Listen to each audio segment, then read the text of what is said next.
How to pin comments on TikTok Live. Hello everyone, welcome back to our YouTube channel. Today in this video tutorial, I'll be teaching you on how to pin a comment during a TikTok live stream. So now let's get started.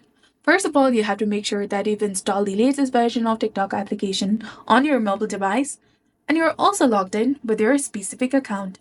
Tap the application to launch it and then tap on the plus icon at the bottom of your screen. Scroll down in the bottom and then go to live if your account is eligible. And once you're ready, click on go live to start your live stream. So when you are in the live, you want to pin a comment, you can simply tap and hold the comment you wish to pin. A menu will appear in the option to pin this comment and then click on that option and the comment will be pinned to your live stream. That's it. You successfully pinned a comment on your TikTok stream. So this was all about it.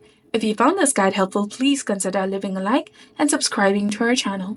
Also hit the notification bell to stay updated with our latest content. Thanks for watching. See you in the next one.